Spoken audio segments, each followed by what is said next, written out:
მთელი სამყარო შედგება ვიბრაციებისგან. ანუ სიხშირეებისგან. ეს სიხშირეც რა თქმა უნდა მატერია. ამბობს პითაგორა, რომ გერა, ფერი და ფორმა და მათი საზომი ციფრია. აქედან გამომდინარე, გამოდის რომ აზრით სიხშირეა, რასაც ჩვენ ფიქრობთ და ვლაპარაკობთ, ყველაფერი გამოიხატება სიხშირეში. რადგან ამ სიხშირეს უნარი აქვს და აქვს მიდრეკილება იმისი, რომ ის გამოიხატოს ფორმაში, გამოდის რომ ადამიანის საკითხვა შესაძლებელია. თუნდაც მისი გარეგნობის მიხედვით. რომ ადამიანი არის ის, რასაც ფიქრობს და რასაც ამბობს. დრო რა არის, ეს არის პრაქტიკულად რიტმია ხო ცხოვრების. ესეც სიხშირეა თავისებური.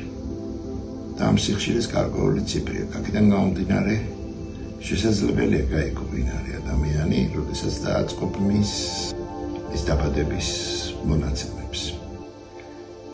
შენ შეგიძლია თვისებების ის მხარე გააძლიერო, რომელიც შენ გჭირდება. ერთი და მეორე, რომელიც უკეთესია.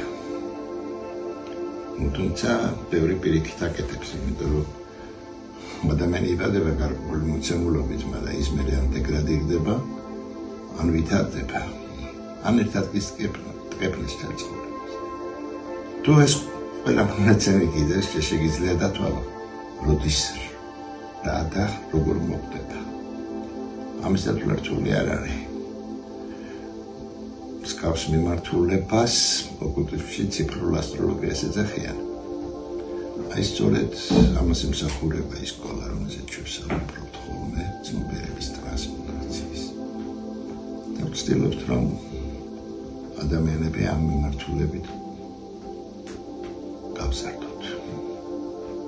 ამ ყველაფერს ხსნით თავისი კანონებით, ხსნით ეპოქებით. ასე რომ თქვენ და სად ვართ ახლა და როგორ ვართ და რატომ ვართ. და მომავალი როგორ უნდა გამსაზღვროთ და როგორ უნდა წავიდეთ.